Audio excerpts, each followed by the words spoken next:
بسم الله الرحمن الرحيم وصلى الله على سيدنا محمد وعلى آله وصحبه وسلم. اللهم افتح علينا بحكمتك وانشر علينا برحمتك يا ذا الجلال والإكرام. اللهم صل وسلم وبارك على سيدنا محمد وعلى آله عدد كمال الله كما يليق بكماله.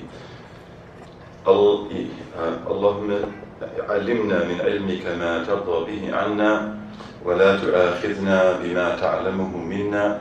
يا حليم خلقنا بخلق الحلم وحققنا بحقائق العلم.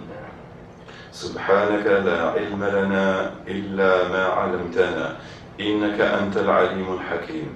رب اشرح لي صدري ويسر لي أمري واحلل عقدة من لساني يفقه قولي. وصلى الله على سيدنا محمد وعلى آله وصحبه وسلم. Let's begin by reciting al-Fatiha to the spirit of Sayyidina wa Mawlana Ibn Abd-Allah al-Secondary. Al-Fatiha.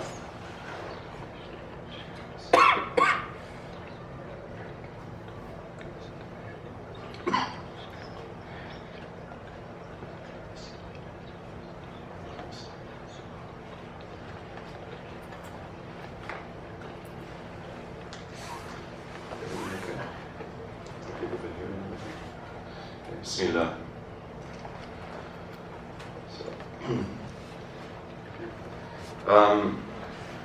This morning I'd like to begin with hikmah number 132, which I think is one of the most important of all of the hikam. He says, may Allah be pleased with him, أنت إلى حلمه إذا أطعته أحوج منك إلى حلمه إذا عصيته.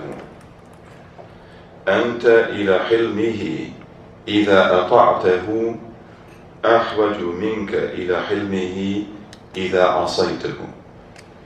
You have greater need of God's forbearance when you obey Him than you have need of forbearance from God when you disobey Him. You have greater need of God's forbearance, of His hilm, for you have greater need of God's forbearance, of His hilm, that He treat you compassionately and kindly and overlook your faults and not be moved to anger. One of the characteristics of hilm is that we are not moved to anger in situations when we should be moved to anger, or when one would expect that we be moved to anger. So we are in greater need of God's forbearance, that He not be angry with us when we obey Him, then we have need of forbearance from God when we disobey Him. This is a very important hikmah. It sounds counterintuitive to many people when they hear it the first time. We would presume that when you obey God, you are not in need of His forbearance because you have pleased Him. And we would assume that when you disobey God, that you are in the greatest need of His forbearance because you have disobeyed Him and put yourself in a position that should bring His anger. And Ibn Abd-Allah is telling us that the reality is quite different. Disobedience is an extremely serious thing. And we should never take any act of disobedience seriously. And we don't make the choice to disobey God consciously because we think that, oh, He'll forgive me. If I disobey Him, I don't need His forbearance as I do when I obey Him. That would all be foolishness. You never know in what act of disobedience, however small it may be, God's wrath is hidden. We disobey Him and we are flirting with damnation. We disobey Him and we are tempting His wrath. But Allah is merciful. Yet you never know. There may be an act of disobedience that you think is not that serious, and it's, as we say, the straw that breaks the camel's back. That this is the one that unleashes God's wrath and that destroys our destiny. So disobedience is an extremely serious thing. And when we disobey Allah, we should be broken. And that's part of the point of this, as we will see as we proceed, because one of the fruits of disobedience in the honest believer is that it breaks them. It breaks their ego. So they are no longer arrogant. They are no longer haughty. They're not filled with themselves. And by the same token, one of the greatest dangers of obedience to God is that we lose sincerity, that we lose truthfulness, and we become haughty, we become arrogant, we become infatuated with ourselves. That I am a good person, that I am the one who can get up every day for Fajr. I've never missed, I know people who've told me this, they say, I've never missed Salat in Jama'ah for maybe 30 years. And the person who told me that was a very good person and a very humble person. But there are a lot of people who, I have never missed Salat in Jama'ah for 30 years, and so they believe that they are special and they are better and they have rights over others. There are some people who, because of the length of their beards and the nature of the clothing that they wear, that they feel that they can lord it over other people. As we said before, your obedience to God is a function of shuhud and fikr. Your ability to sit and to take a lesson, your ability to make the sacrifice, to come here early in the morning on a Saturday, which is for many of you your first free day of the whole week, that reflects that in your heart you have shuhud. You have the witnessing of God, even though you are more than likely totally unconscious of that. But it is that secret deep down in you that moves you to pray, to fast, to read the Qur'an, to seek knowledge, to be upright, to obey, not to disobey, to eat what is halal, to avoid what is haram, to protect your eyes, to protect your ears. That's shuhud. And the other quality is fikr, reflection, thought, that you think things out. You establish priorities. And a lot of people don't do that. So you'll have people who, are outwardly very pious. And no doubt they're believers, they're not hypocrites.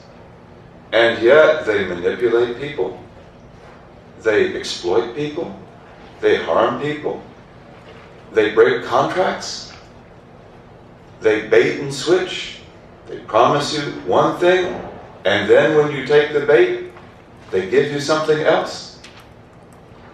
And sometimes these are people who never miss salat in Jama'ah. They don't even miss salat in the first row. But what is the benefit of their worship? It should be to increase them in shuhud, to increase them in the witnessing of God and being in the presence of God and being totally humble before God and thankful for the gift that He's given them and being merciful to other people and being honest with other people and treating them fairly and not taking advantage of them, but if anything, giving them the break, giving them more than was promised. I agreed to hire you for so much a month. You know, you need more than that. Let's increase your salary. That would be a believer's response. Not like, well, how much can we get it down? But a lot of believers don't think. And the ego, when it takes over, it makes it very difficult to think. It makes it very easy to manipulate and to plan, to be cunning, but not to think honestly about ourselves or about reality. So when we worship, we have to be filled with thankfulness. And we have to be more on our guard than we would be if we were disobedient. Do you understand that? So it doesn't mean at all that to disobey Allah is to be safe. It's not. To disobey Allah is to be in mortal danger. But Allah's mercy is in everything. So one of the mercies of God to me in my disobedience is that I no longer look up to myself. I no longer am filled with myself. And your act of obedience should be completely forgotten. And if you obeyed your blessed Lord, your glorious Lord, God Almighty, exalted and glorified and perfect be He, then you won't remember what you did. And most believers are like that. They don't remember the good deeds they did, because also they don't take any pride in those deeds. And usually they even think that the great deeds that they did were not very good. They're so aware of their defects. They're so aware of their shortcomings. Whenever in my life have I worshipped Allah the way that He deserves to be worshipped by me? Whenever in my life have I done a good deed that was worthy of the gifts that God gave me or you? Never. Never. It's always falling short because of who I am. So when you disobey, this is one of the great fruits. We never take pride in disobedience. And we never take disobedience lightly. And we never say, I have the option to disobey because it will break my heart. No. That would be delusion. And that would be the path to self-destruction. And that would open up a door for you that would be much worse than to be deluded by worship itself. And some people open that door. There are many people who open that door. And they believe in, ibahat al-dhanb, in the permissibility of wrongfulness. That is total delusion. That is Antichrist. That is Dajjali. It's horrible. No, in disobedience is serious. But you should never forget your acts of disobedience. Never forget that. You know your life. You know where you've been. You know the things you've done. You know the things that you have failed to do. I know that about me, and I don't want you to know that about me. That's a secret between me and my Lord. I want Allah to forgive me for that, but I don't want to ever forget that. Because this is what shows me, my reality, my utter dependence on Allah. That I've got nothing to boast about. I've got nothing over anybody. So this is the badge of your humility. Your deeds that you do that are good, that Allah loves, and inshallah you have many, those are accepted. And Allah takes them up to the heavens. Maybe He inscribes them on the tablet of light. يَرْفَعُ الْعَمَلَ الصَّالِحِ. God lifts up from the earth the good deed.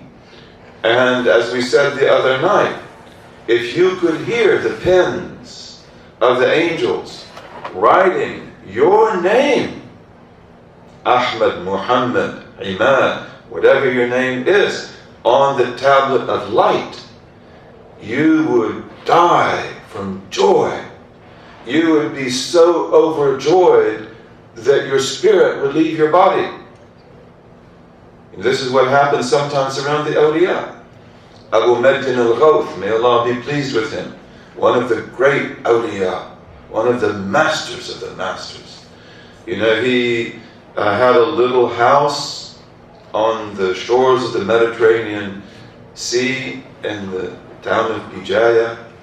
That's where he was from. He's not from Tlemcen. Tlemcen is where he's buried because he died there because the ruler of the Muwahhideen had called him under political suspicion that he was too powerful.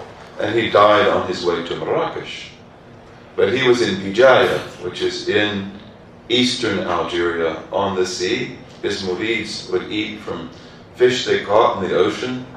That's often all they had.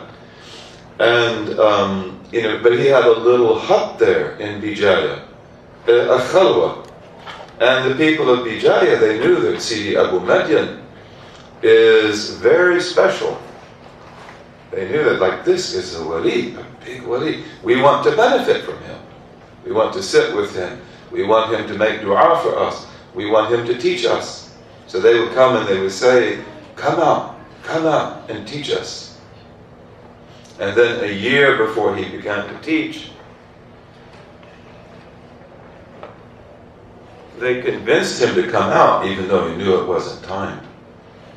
And he came out and there was a tree by his hut that was usually filled with asafir, with little birds.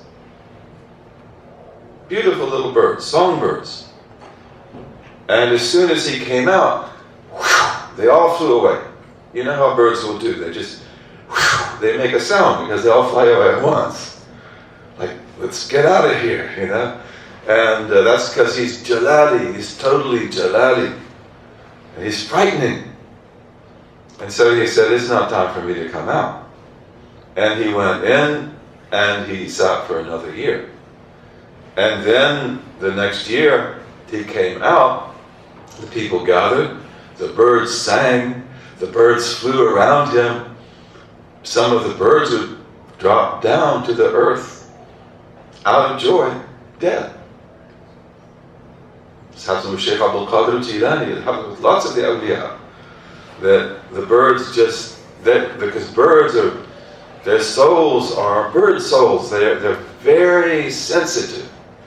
So a bird also can get very happy and just die. It's really happy. And some of the people in his majlis also were so happy that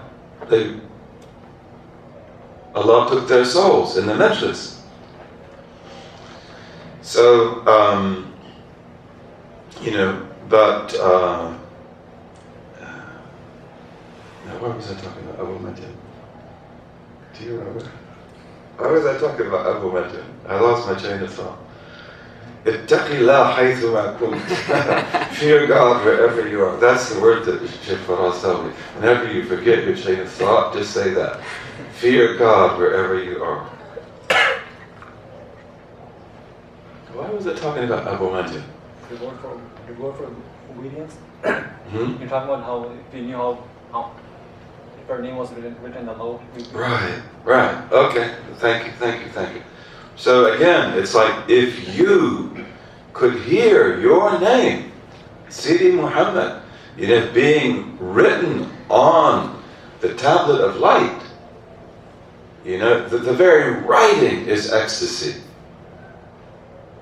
And it's not like a scratchy pen, it's like a pen that plays a symphony when it writes. If you could hear that, you probably would not be able to withstand it. The joy would overpower you. You would die from joy. That's why Sidi Yahya bin Mu'adh, as you may have heard the other night, he said, Ya Ghaful, Ya Jahul, speaking to the Dhakirin, to the men and women of dhikr. Oh, extremely negligent person. Ghaful, not Ghafil. Ghaful. Jahul, extremely ignorant person. Meaning that you're doing your dhikr and you're not paying attention. You're doing this dhikr and I've done this dhikr now for a whole year, it's getting old. A'udhu billah. No, it's like, Ya Ghaful, Ya Jahul. If you could hear the sound, the sarir, the movement of the pens, as they write your name right now on the tablet of light, you would die from joy. Wake up. Pay attention. Do this dhikr right. Do this prayer right. Fast is fast, the way it's supposed to be fasted. So again, when we do good, when we do an act that is acceptable to our merciful Lord, Azza wa Jal, glorified and exalted be He, those acts are lifted up. And that's why you can't remember them. Because they're not with you anymore. They've been taken away. They're not there for you to see. But my disobedient act, which I pray that my merciful Lord, my forbearing Lord, will forgive me for having done, that's right there with me in my pocket. I can take it out and look at it at any time. And that's a good dhikr. This is why, al-kayyisu man dana nafsahu. That the clever person, the smart person, is the one who judges himself. Man hasaba nafsahu. The one who takes himself or herself to account. وَعَمِلَ مَا بَعْدَ الْمَوْتِ, and works for what comes after death. Right? So we judge ourselves, and when I judge myself, don't forget that you did this. Don't forget you did that. Don't forget you said this. Don't forget that. And don't forget that although, you were given adhkar and awrad, that maybe you left them for a while. And maybe, you were very impolite in a situation when you should have been extremely polite. You're foolish. And look at what you thought about this person. And that person turned out to be very different. Much better. So you've got a lot of things to ask forgiveness for. And how do I know that? Because you're the son of Adam. You're the daughter of Adam. This is written for us. We are khatta'un. Every child of Adam is khata'. We all make mistakes. And the higher that you go,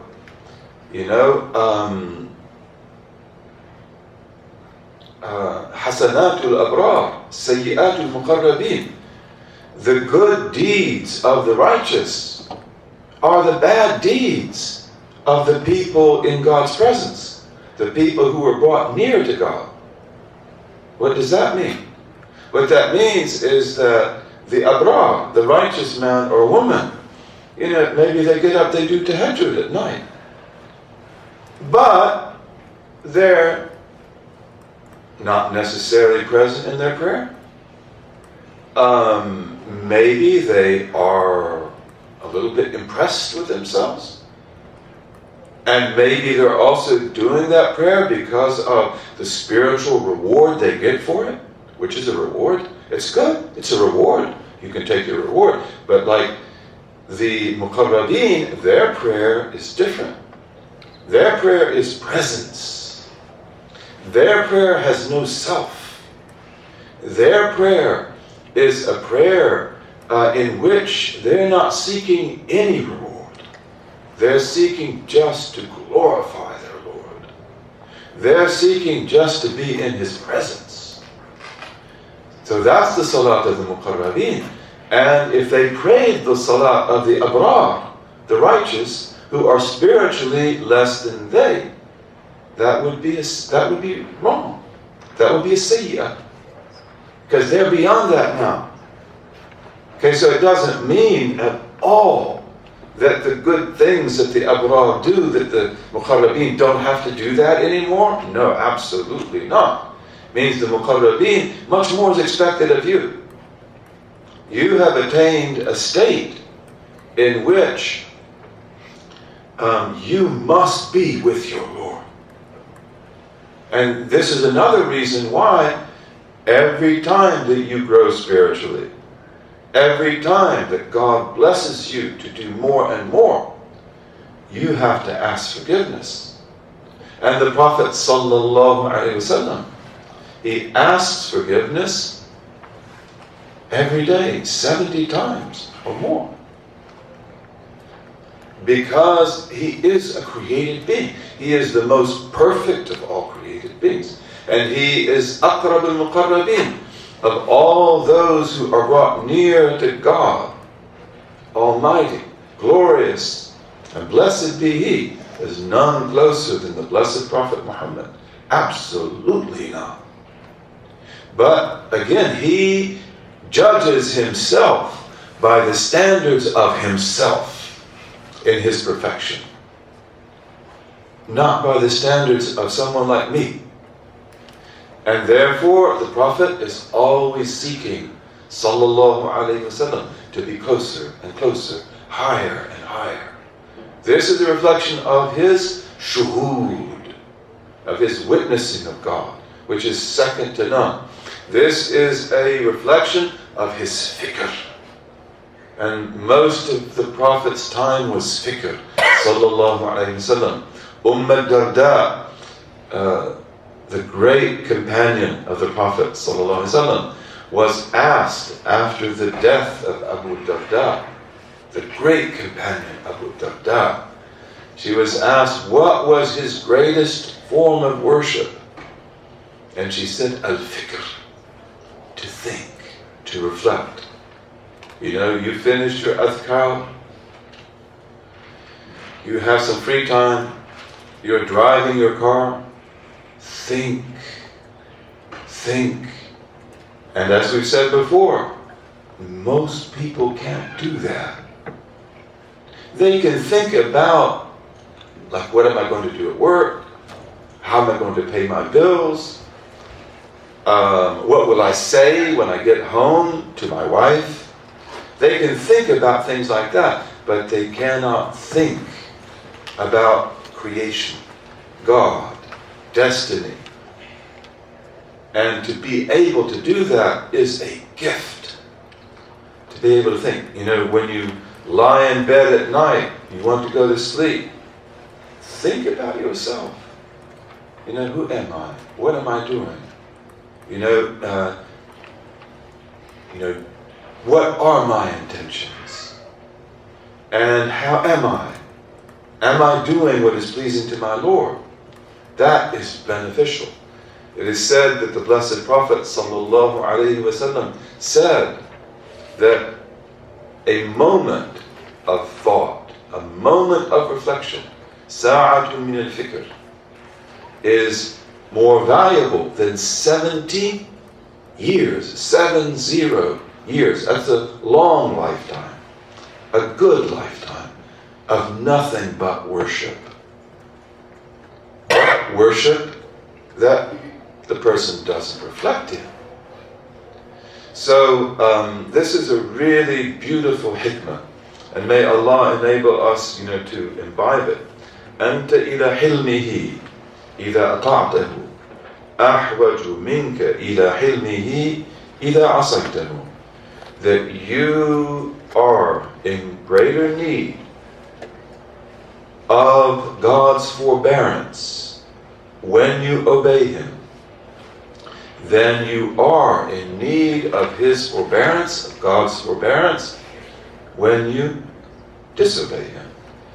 And that's why, as you obey Allah, they say that, the person who disobeys God, we made that really clear, that's not light. But disobedience of God, they say, requires a single act of tawbah. I am broken that I did this. I intend never to do it again.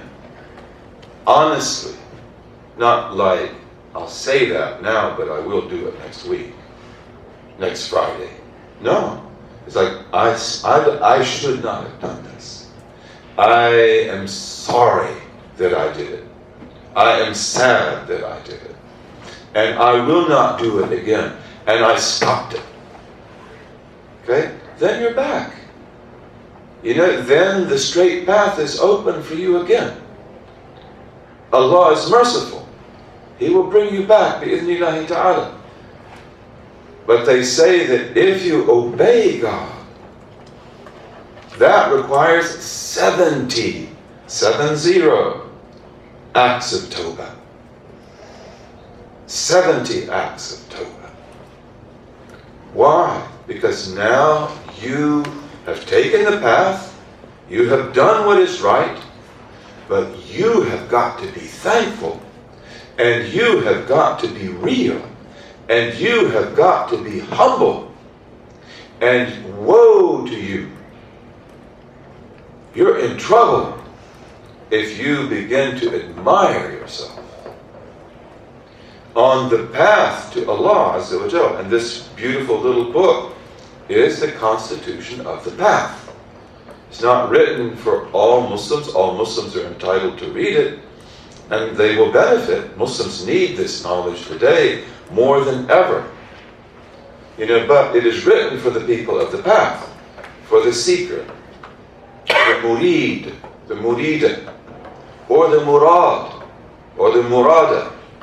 The one who is a salik, a wayfarer, or the one who's majdub, the one who has such powerful shuhud that they don't almost have fikr. Whereas the murid, they have fikr, but their shuhud they're not aware of. It's there, otherwise they wouldn't be murids. But it's subconscious. It's unconscious. Okay, so this book is written for them. But this is a reality for all.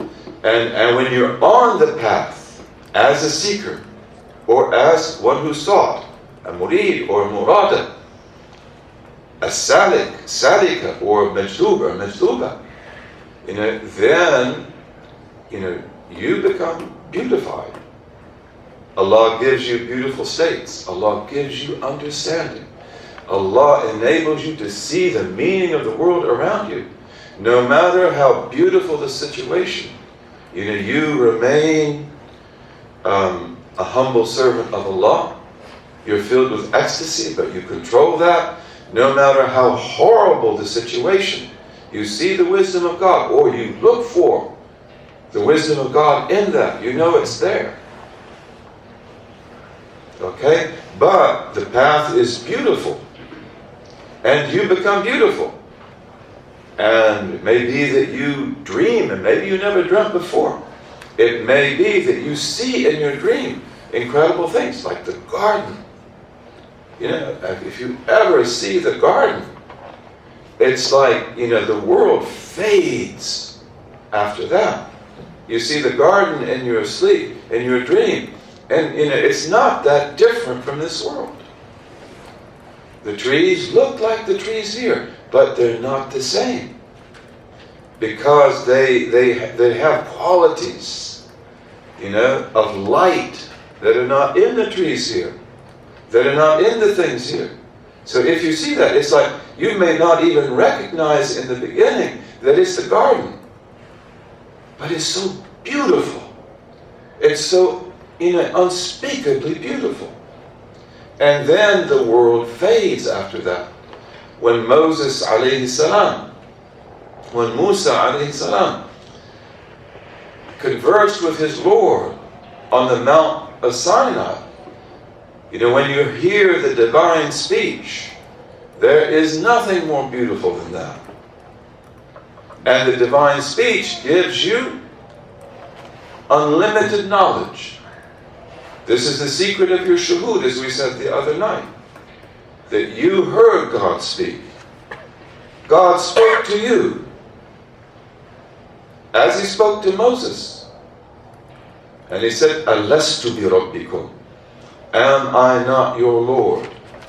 And that was you. That's what created you. That's what was stamped on you. That's what gave you your identity. And everything that is beautiful to you. You like this color. You like that sound. You like this taste. It's all because it reminds you of the infinite beauty of your encounter with your Lord on the day of Alastu bi rabbikum. And we know theologically that God's uncreated speech, and Alastu bi rabbikum, is a reflection of uncreated speech. We know that God's uncreated speech relates perfectly, cosmologically, to everything God knows. Every word, the ba in the basmalah. Bismi, the word itself. Bismillah. Those words perfectly fashioned. They reflect the uncreated words that are not sounds, that are not language, and that are one. They don't have any multiplicity. But they relate to everything in God's knowledge. The nature of God's speech is that it reveals, yakshif, without things ever being hidden to God. But His speech points to what? What He knows in His knowledge. And His knowledge, speech yadul. Speech points to what His knowledge manifests. The knowledge yakshif. It manifests without the things ever having been hidden. God knew before the creation of the earth and the heaven that you would be sitting here, wearing what you're wearing today, listening to hikmah number 132. All of this was known to God, and God's speech tells all of that. So if you hear God's speech, there is nothing more beautiful. God's speech tells you about existence. And existence is the greatest secret of all. You'll never know what existence is. You know you exist. But the reality of existence, you'll never know that. Not in this world and not in the next world. And existence, real existence, necessary existence, is pure mercy, pure good, pure beauty. Even though God, the Creator, who has necessary existence, creates evil. And this is also part of the reality of the divine tablet, and the divine speech reveals that reality also. But whenever you hear the divine speech, it is sheer beauty. And when the human beings heard Alastu bi rabbikum in the mawqif, they were all in ecstasy. They were all in shuhud. Those whose identities was eternal felicity, and those whose identities was eternal infelicity. Those who were created for the garden and those who were created for the fire. That's a reality. That is a cosmological truth. In fact, if it's not impolite, in the presence of our blessed Lord, it is a cosmological imperative. Given the nature of human beings and the way that God created them. Okay? So, but all of them that were there were in ecstasy. The people of beauty, may we have always been of the people of beauty. We live in the circle of beauty, the circle of mercy. And inshallah, may we be received by God's bounty, His fadl. Because all human beings are either in the circle of mercy or the circle of wisdom. And you don't want to be in the circle of wisdom, because they are met with justice. But that's because people who do evil, there is wisdom behind that. وَلِلَّهِ الْحُجَّةُ الْبَالِغَةُ. God has the manifest proof. You will know that on the day of judgment. You will see it. If we talked about it now, I don't understand it. I could repeat words I've read. I don't understand those words. And you might not understand it either. It's called Sirrul Qadr. It's the secret of destiny. If you can get it, then you will be filled with ecstasy. Like at that moment. Alastu bi rabbikum. When you return to your Lord, may we all enter the garden together, bi-idhnillahi ta'ala. May Allah remove all doubts from our hearts. May He fill us with light and certainty. But what do you hear in the garden? Salaman. Right? Salaman. Salamun qawlan min Rabbir Rahim. Peace, security, safety. Now you're home. You're safe. How many years between Alastu bi Rabbikum and Salamun qawlan min Rabbir Rahim? Peace. It means peace. You're safe. You're secure. No harm will ever come to you now. You did it. You were given the trust. You kept it. And now you have eternal love of God. You have the eternal pleasure of God. The others won't hear that. The others won't hear that. And then you are filled with a beauty, the likes of which you don't know. So, may Allah give us understanding, and may Allah make us again develop the adab of the family of the listeners. Because we are a'ilatul mustami'een. We are, as Ibn Abd-Allah says, the family of the listeners. If you are on the path, and no one would be here, I don't believe, if they weren't on the path, or if they didn't like the path, or they didn't wish they were on the path, then you belong to the family of the listeners, which means that we listen to our teachers. Shaykh Faraz is one of my teachers. He learned from people I never met. He tells me about scholars I wish that I had known. So when he speaks, I get to hear his teachers, and the teachers of his teachers, and the teachers of his teachers. I only went to Syria once. That was just for a few days. I wasn't able to sit in front of any Syrian scholar in Syria. I did have Syrian teachers outside of Syria. Sheikh Yahya Rodas, he's my teacher too. Because Habib Umar is one of his teachers.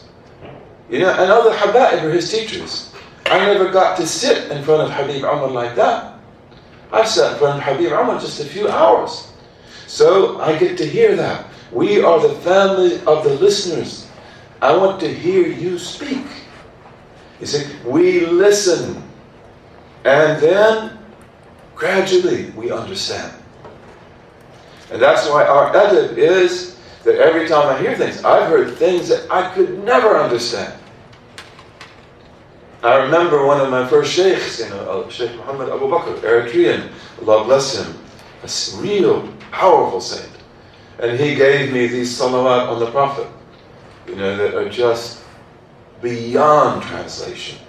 And I was just like, this is just like, what is this treasure? He said, memorize them. And then after I memorized them, I came back to him and I said, could you give me the commentary? And he said, in the garden. In the garden. Not here, in the garden. I'll give you the commentary in the garden. Inshallah, هذا بيني وبين ربي. Inshallah. إن شاء الله. فهي الصلوات الأربع عشرة وكفى. So alhamdulillah Rabbil Alameen. In any case, you take the path and you will witness beauty and you will witness majesty, but you will see it as majesty. You will be strong, you will be firm. You'll be like, inshallah, you become like a mountain, and mountains don't need anchors. The storms crash on the mountains and the lightning strikes on the mountains. Have you ever been on a mountain in a thunderstorm? In a lightning storm? Whew. You're right up there in the clouds. Boom! Crash! Splits the tree in half. And it smokes, maybe it gets on fire. The mountain is solid. And inshallah you'll be like that. So that no matter what Allah gives you, you will be thankful. And whatever Allah tests you with, you will be strong. You will be like a mountain. That's the Rijal of Allah, the men of God, who are also women. Rabia Adawiyya is a rajul. We say that. That's not gender specific. But it means they're like mountains. And mountains don't need anchors. The path is beautiful. And its majesty is beautiful. And hudur, if Allah grants us that gift, there's nothing like that. The greatest gift that you can get from the companions, from your companions who are people who love Allah, is to be in the present moment, to be present, to have hudur with God. It is so beautiful. It is so beautiful. It is the greatest reward of all. You're so thankful for it. So when you're on that path, remember where you were before. And God willed that you stumble. God willed that you fall in the mud. God willed that so that you never forget that. So that you don't ever become proud and you don't ever say that this is what I have done. Like, I'm special. I can have dreams. I've got spiritual power. No, you don't have anything. Allah gave you a gift and Allah will take it away. Allah sends you a spiritual illumination, a wadid, and it will do its work, and He will take it away because it did its work. You want the wadid again, like a child wants the candy, but He gave it to you just so you would grow. Now you grew, you won't get that again. So, but the path is beautiful, and you must never admire yourself. In our tradition, when we didn't have mirrors on the wall, mirrors are dangerous. You can give yourself the evil eye. Look at how nice I look today. Look at this suit I've got on. Look at this tie. I'm sharp. That will hurt you. You've got to be humble. That's why our mirrors were closed. And we open them up. Okay, I'm okay, put it back. Alhamdulillah, alladhi, Allahumma kama ahsanta khuluqi. How's it go? Allahumma kama ahsanta خلقي كما أحسنت خلقي فأحسن خلقي وحرم وجهي على النار. Just as you have beautified my outward form. I look nice. You look nice today. You're going to a wedding. You look nice. You've dressed up. So just as you have beautified my outward form, beautify my inward form. Which is what? My moral character. My isti'dad. My preparedness to know you and to worship you. Okay, so if you're going, and may we all take that path, but in that path we seek obedience. We seek total obedience. We seek to be not just the servants of God, but the slaves of God. And I don't like the word slave, because the word slave in English has an ugly history. And you have to be aware of that when you speak English. That what is the mental connection that word kicks off in the minds of other people. And as I've said before, we use the word Allah. And that is the most meaningful word to us. But you have to remember that there are people out there, like some white Canadians, not necessarily black Canadians, but there's some people out there that when they hear that word, you don't know what goes on in their minds. And you're not speaking about God to them. You're speaking about something they are afraid of, and something that is totally alien to them. You know, you've got to have a feeling for the way the lapses in people's minds work. You say certain words. I mean, maybe even today, as Brother Ridwan was saying, you know, you say the word he about God, and, you know, the women go crazy. Because, you know, their mind, they've got all these lapses that start firing in their minds. You know, patriarchy, you know, male prerogative, you know, exploitation of women, and all these things go off. And like, you lost her, you know, way back there. May Allah teach us, you know, so that we can learn to speak to people according to their understanding. May Allah give me that gift. You know, may Allah give you that gift. But the path is a beautiful path. And you must not see yourself. And again, this is a big thing. The act of obedience, if it is for Allah, it's the key to paradise. The act of obedience, if it becomes for you, is not the key to paradise. It is not the key to paradise. And the worst of all people are those who worship intensely and who are intensely egoistic. Their deeds are with them, and they see them in front of themselves all the time.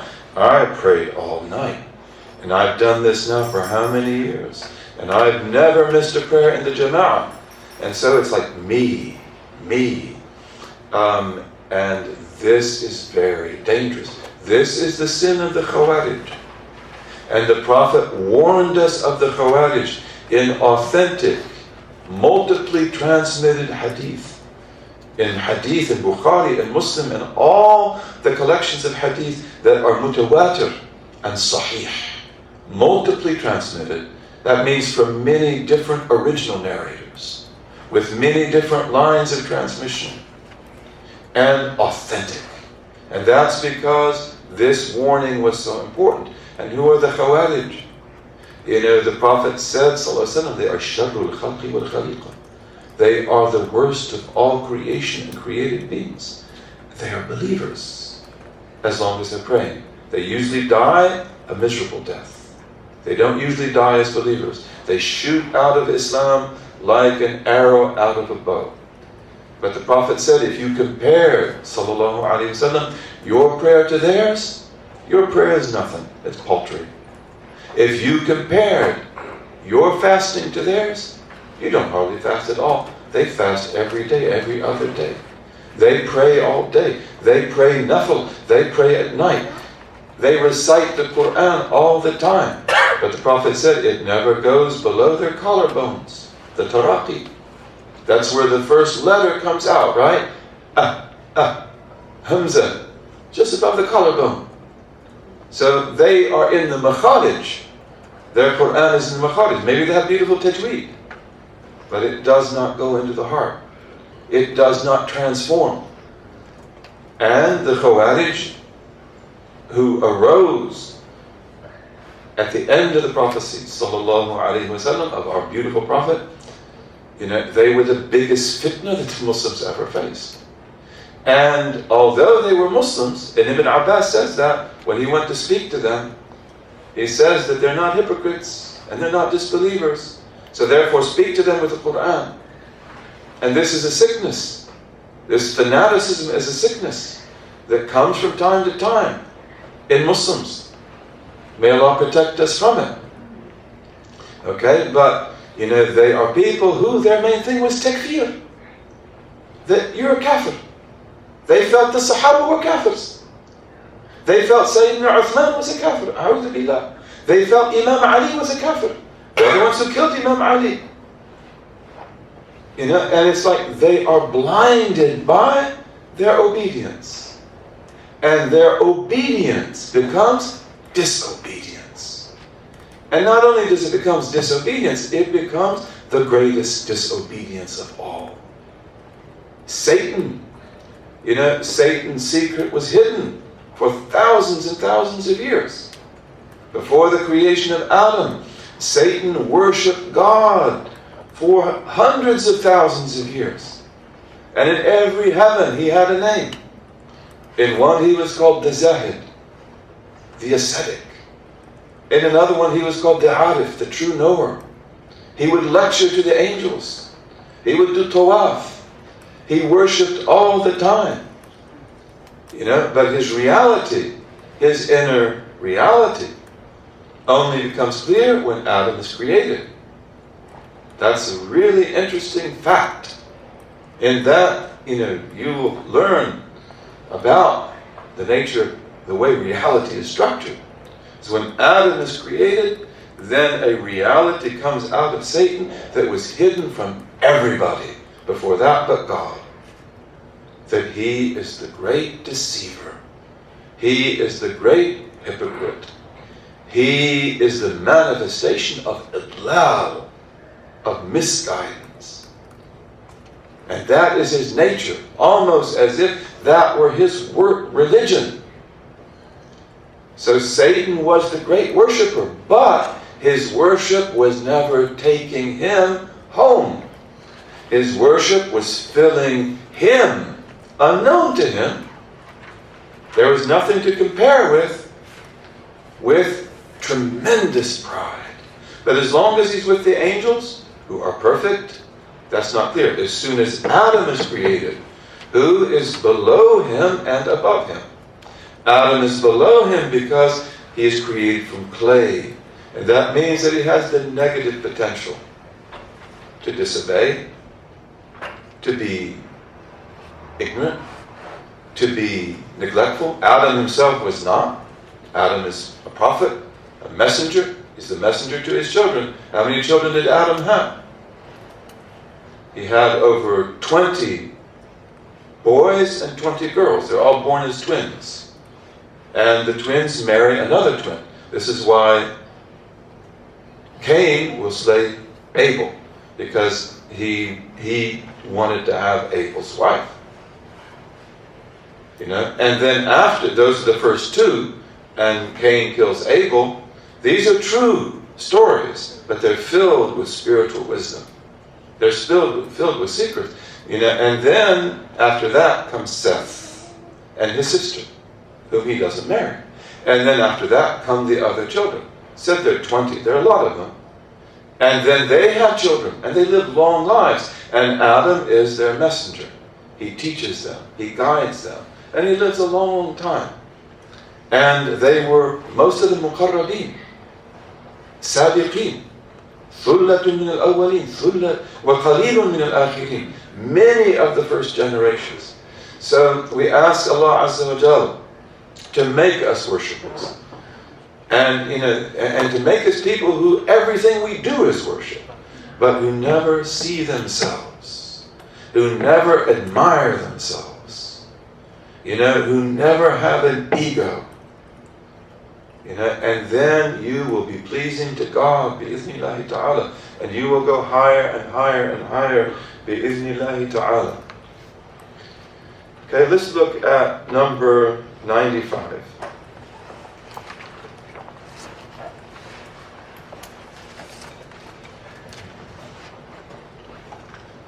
ربما فتح لك باب الطاعة وما فتح لك باب القبول وربما قضى عليك بالذنب فكان سببا في الوصول. These words of Ibn Abd-Allah are really precious, really precious. These are futuhat, they are openings from Allah Azza wa Jalla. ربما فتح لك باب الطاعة وما فتح لك باب القبول. It may often be, or it may rarely be. That's one of the beauties of the word ربما. It can mean itself and its opposite, but it may often be, or it may sometimes be, that God opens for you the door of obedience. That, mashallah, now you can do what you couldn't do before. Okay, I could never pray at night time. I couldn't even do the nafil prayers. And now you can do it. Maybe you couldn't even get up before Fajr. And now it's like maybe you're waking up all the time. He opened for you the door of obedience. رُبَّمَا فَتَحَ لَكَ بَابَ الطَّاعَةِ وَمَا فَتَحَ لَكَ بَابَ الْقَبُولِ, but did not open for you the door of acceptance. So beware. Do not be deluded by your obedience. Do not be filled with yourself. And again, if we become among the type of people who are proud of what we did, who admire ourselves for how good we are, then that means generally that your deed was not accepted. Because if your deed was accepted, you won't think anything of it. You will not even probably remember it. And the believers are like that. They do all kinds of good things. Other people may remember. They don't usually remember, because that's not their focus at all. They don't keep a list of how many prayers they made. They don't keep a list of how many times they read the Qur'an.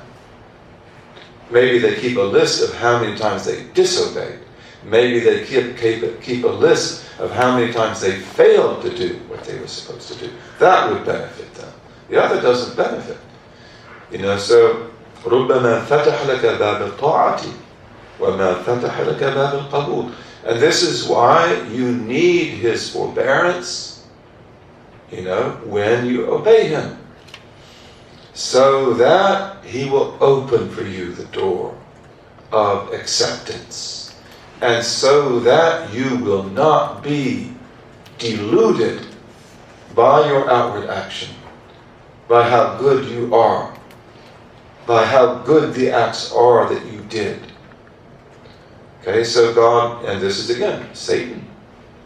Satan obeyed God to the letter. Satan was a fanatic. Although nobody knew that, they just thought he's the great Zahid, he's the great Abid, he's the great worshipper, he's the great Arif. He is the closest of all creation to God. That's the way it looked. But there was a reality about Satan that was not clear to anyone in creation until Adam is created. And when Adam is created, creation goes into a new mode. And when creation goes into that mode, which is the mode of perfection and completeness, and the perfection of Muhammadan light, which is always there, it's the first thing in creation, then things also become clearer. And now a dimension of Satan comes out that was never there before, manifest. And that is that he is the mudil. He is the misguider. He is the great manifestation of treachery. And he always was. But things were different in that world. And this is what we have to beware of. And this is why also they say that the common Muslim is always in fear of his end. How will be my end? How will be my khatimah? May Allah give us all a good khatimah. May our last words be in honesty. La ilaha illallah Muhammadur Rasulullah Sallallahu Alaihi Wasallam. So we fear the khatimah. Allahumma rzuqna husn al-khatimah. Allahumma rzuqna husn al-khatimah. Ameen, ameen, ameen. Alfa, alfa, ameen. But they say that the knowers, they fear the sabiqah. They fear what went before. That where was I in the world before this world? What was the group? Because there's Satan. He was with the angels. Of course, everyone knew he wasn't an angel, but he was angelic. He'd been in their company, he took on their characteristics. If I stay in your company, you stay in my company. We stay in Shaykh Faraz's company. We stay in the company of these saintly women. Then we become like each other. We get better and better. We get more like each other. We get closer and closer together. We are in harmony with each other. And inwardly we look the same. Even though outwardly we have different heights and different weights and different genders and different shapes. Okay? But so Satan was unknown. And there was a secret in Satan, which was the most startling and shocking of all secrets in the universe. You know, of khidlan, of forsakenness and treachery. He didn't even know it himself, but that comes out. So what will happen to me as life proceeds? What happens to me when I lose this and lose that? What will happen to me when I fail at this and I fail at that? What will happen to me when I get sick? What will happen to me, when I'm tested by this test? Many times you lose it all, right? You know that about yourself. Things change and you've got to adapt, and maybe you don't do that very well. Maybe you trip and you fall. And may Allah enable you to get back up on your feet and never forget that you tripped and you fell. Never forget that for a moment. Not like, okay, that's behind me, let's forget it. No, let Allah forgive it and cover it. But He gave that to you as a jewel. A piece of coal that every time you touch it, you get dirty. You can wash the coal and it will still make you dirty, right? But when that coal is put under pressure for billions of years and heat, intense volcanic heat, then it may turn into a diamond, which is the hardest of all minerals, the most lustrous of all minerals. Pink diamonds, white diamonds, black diamonds, all kinds of diamonds. They're precious. They were all pieces of coal. They're all coal-like. So may our sins become like coal that is turned into diamonds. But you keep it deep in your heart. And never forget it's there. And put it under fire. And put it under pressure. Like, I never forgot I did this. I never forgot. And maybe it turns into a diamond. And Allah forgives it. And that's why He says, وَرُبَّمَا قَضَى عَلَيْكَ بِالذَّنْبِ. And it may be that He decreed for you a wrongdoing. قَضَى عَلَيْكَ بِالذَّنْبِ. He decreed in pre-existence that you, His beloved servant, whom He intends for paradise, will make a big mistake and go wrong. Maybe for years. Maybe you lose it all. Maybe you had a beautiful beginning and then, something happened. Maybe you trusted somebody. You thought that this was such a beautiful teacher or brother or sister or God, and it turns out they're nothing like that. You felt betrayed. They were teaching you something. Maybe they changed. And then all of a sudden it's like, who do I trust? This happens to us a lot. We put our trust in people, our trust is betrayed, or we feel it's betrayed. So we stumble, or we're tempted, because Allah tempts us with whatever He wills to tempt us with. Again, when we talk to these people, some of them were homeless, one of them was homeless, the others know that they work with the homeless, they care about the homeless. As you know, a lot of homeless people, as you heard, a lot of homeless people, they were CEOs. Very successful. A lot of the homeless people had degrees. They graduated from the University of Toronto or the University of Chicago. A lot of them were people who were very upright and very good and very sincere. But life changed. And things happened. Things happened to them that broke them. And they were also, they couldn't pay their mortgages. Maybe they got into ugly divorces. Things happened to them like that. And something is not there anymore. And they're out on the street. And they have nowhere to go. They have no address. They're basically helpless. When Allah wills to test you, you will be tested by that test. You do not have the power to say, Allah, you will not make me homeless. No. As dignified as you are, as gifted as you are, you could be homeless next year or in 10 years. That's why be merciful. Look at people with eyes of mercy. One of the worst things is to be shown the faults of other people Some people see the faults of other people really clearly. I know some people, that it's like you could not tell them anything about themselves. If you criticize them with the least criticism, it's like they would not let you forget that for a month. And they probably never forgot it ever. That he said this to me. And yet they saw the defects of everybody, including yourself. Like, well, I didn't know I had that quality, but I do, don't I?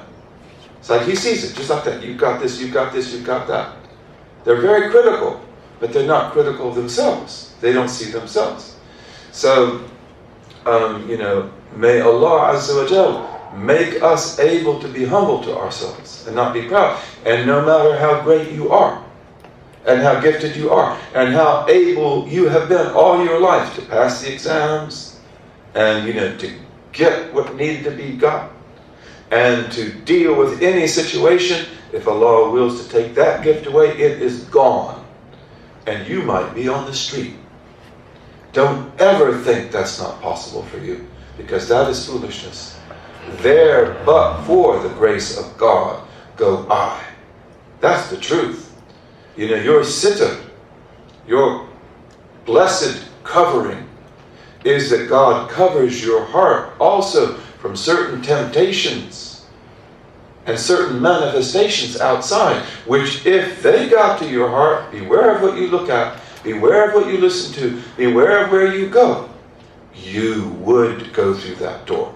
There are a lot of doors. If you open that door, you will go through.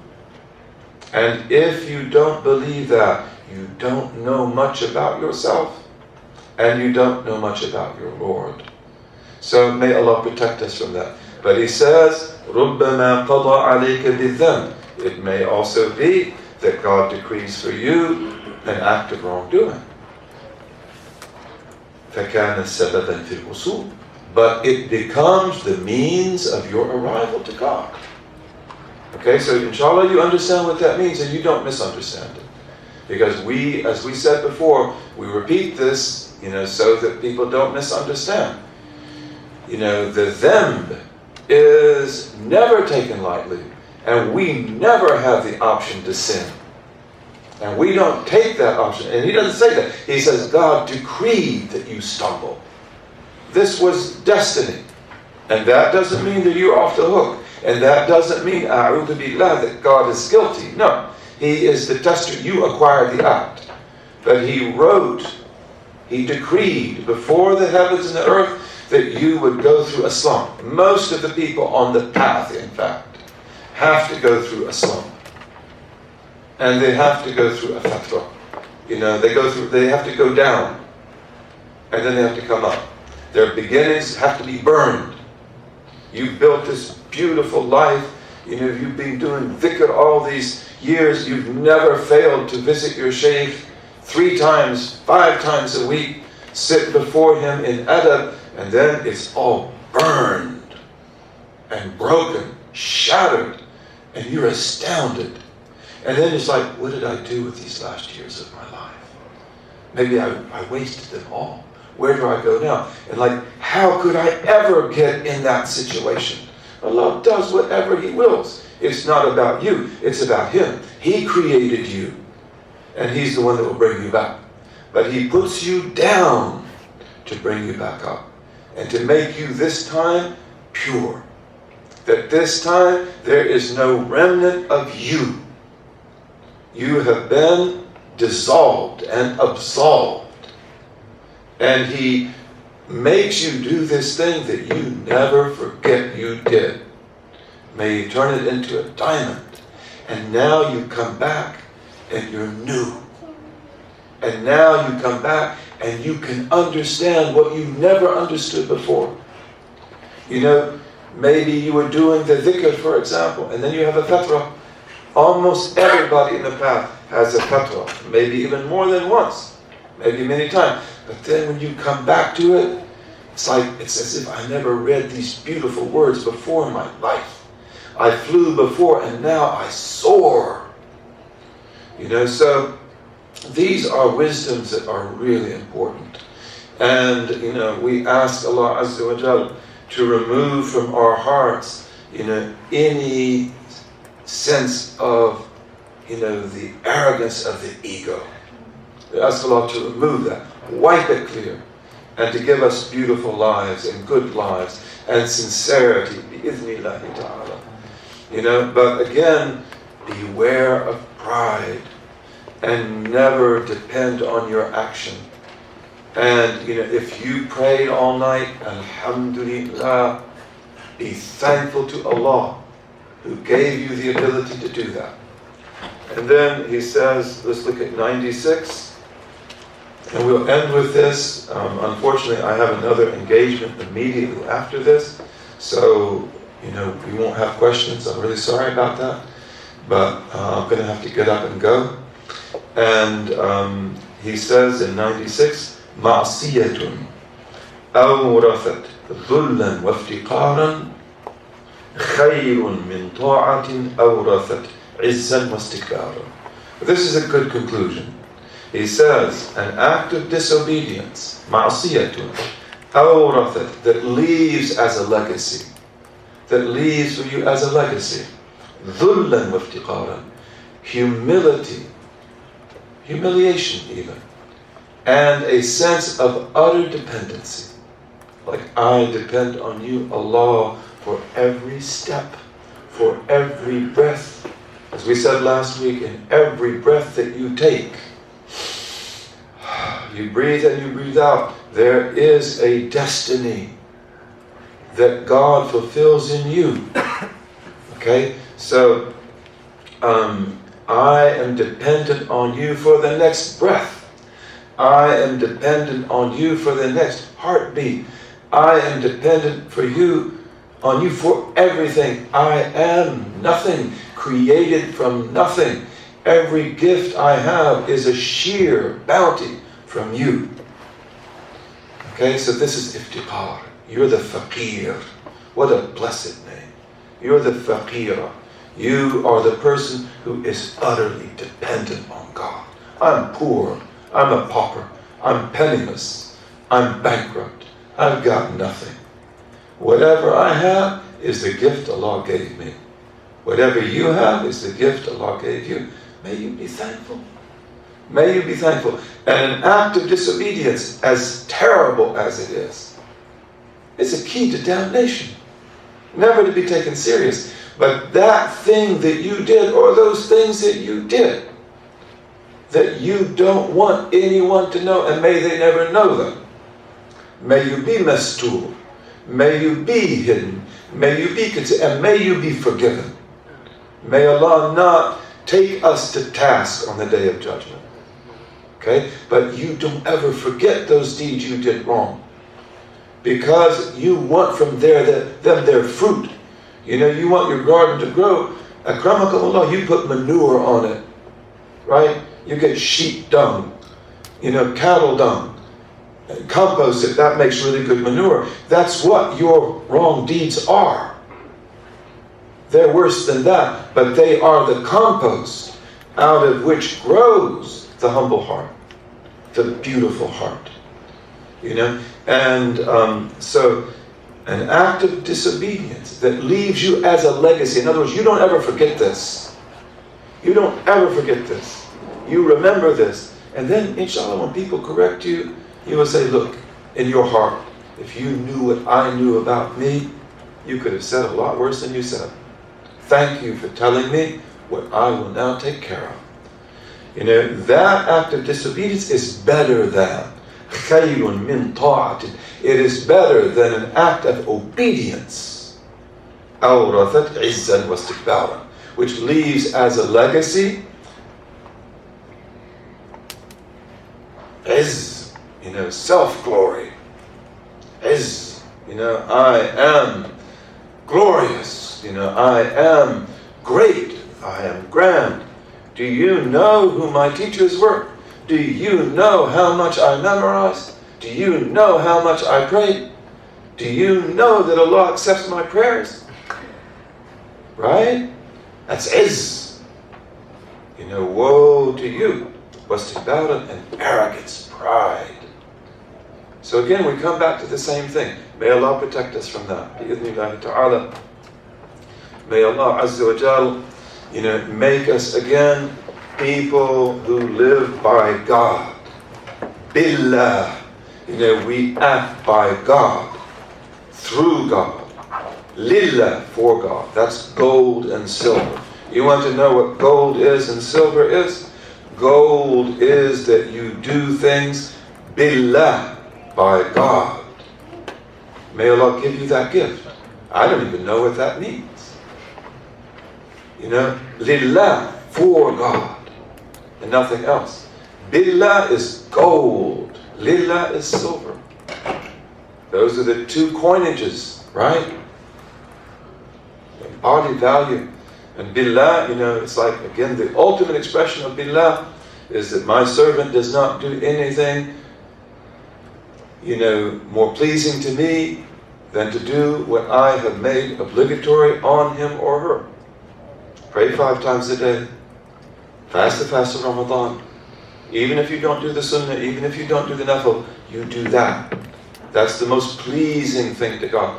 And my servant does not continue to draw near to me and nearer to me by nawafil, by non-required additional acts of goodness. You pray extra prayers, you read the Qur'an, you help the poor, you do nawafil, you do things that you're not required to do until I love him. Before I was pleased with him or her, now I love him. I love her.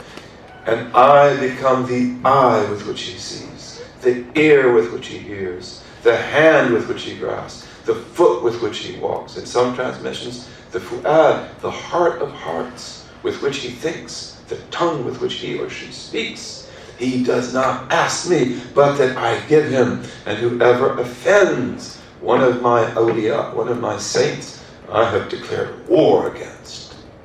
War. Allah loves his saints. May Allah make us among his saints. But the secret of the saint is that he or she does nothing by themselves. They do not rely on themselves. They do not see themselves. They rely on Allah in everything they do. They seek idhn from God in their own special ways for every word they say. You do istikhara. They just look.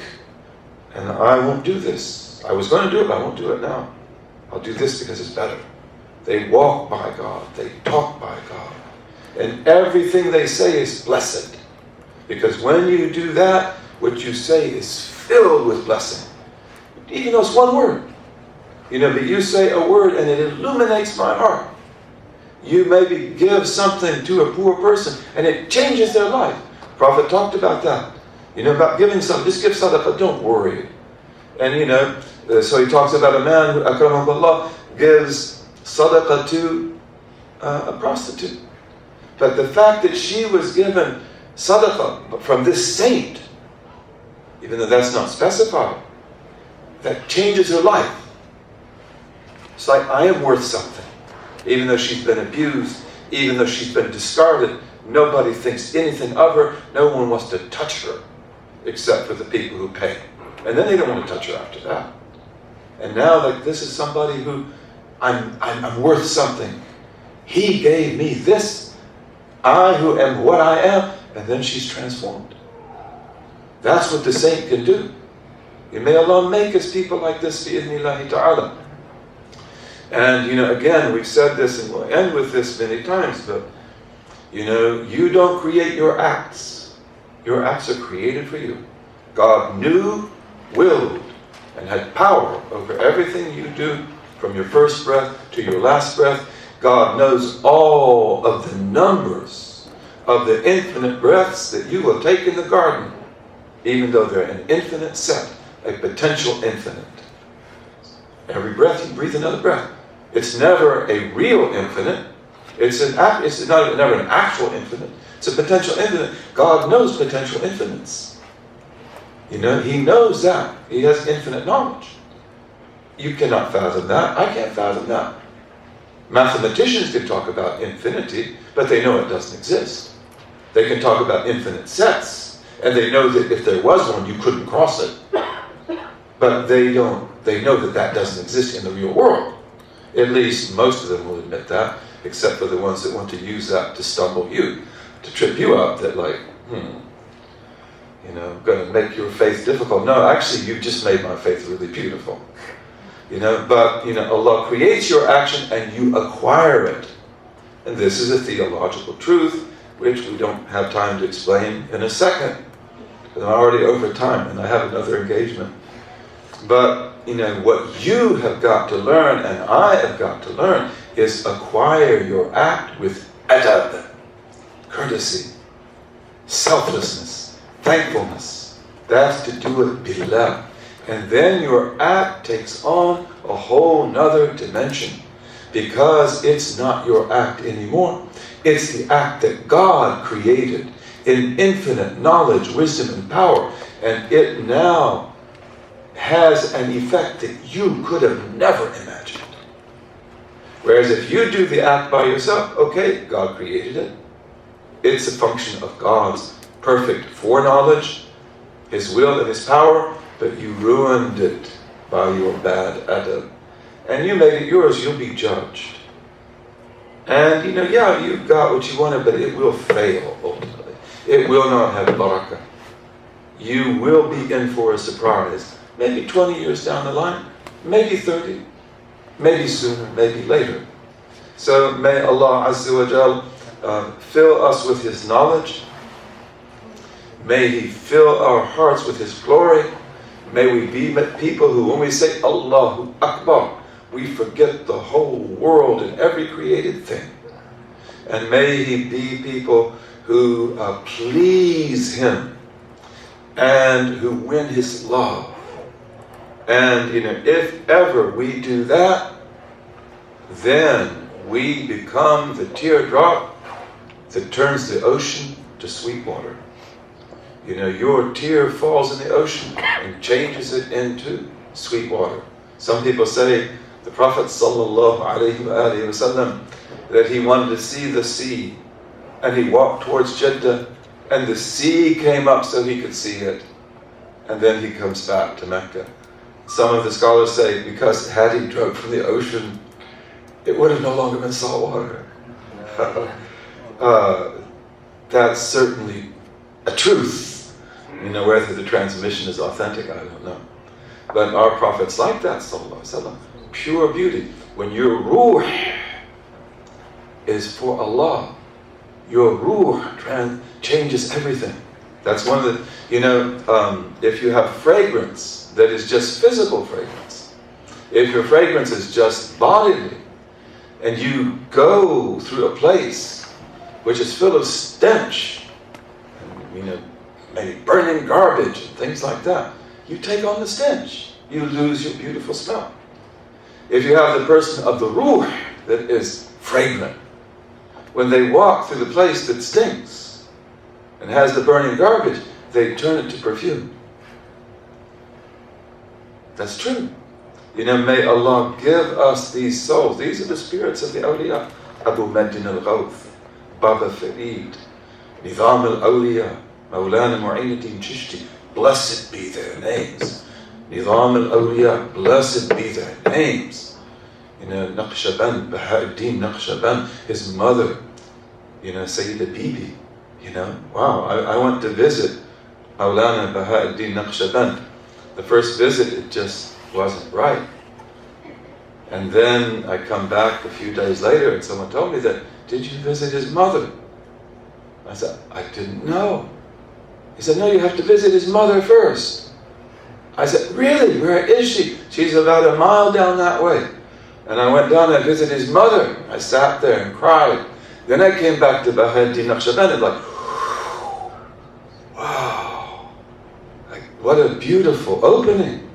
May Allah give us these gifts. And again, may Allah make us people without ulterior motives.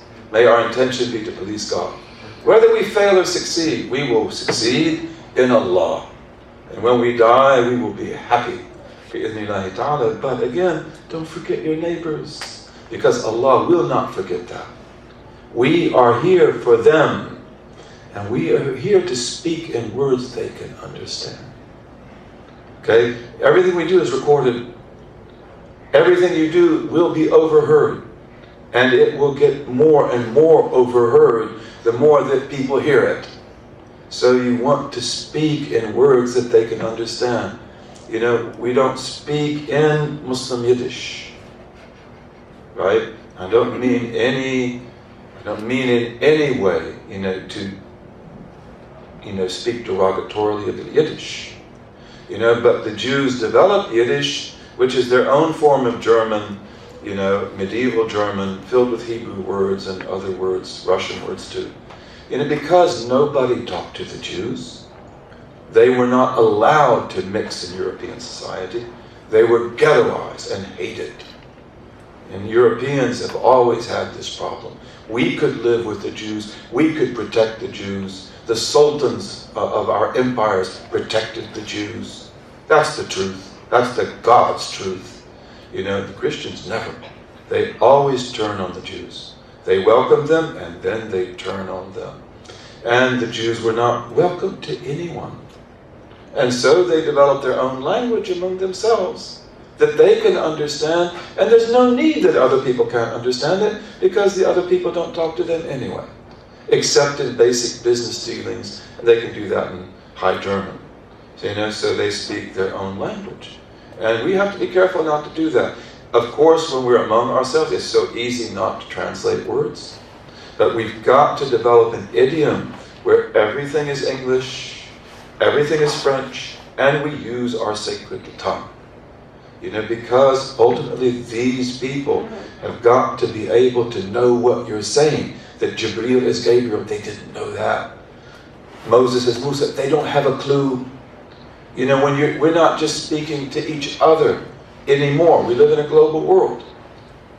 Anyone can go online. Anyone can get this, be on YouTube. So we've got to speak in a way that people can understand. بإذن الله تعالى, that's my feeling. اللهم وفقنا لما تحبه وترضاه وجعلنا من عبيدك السعداء وأمتنا على كلمة الهدى.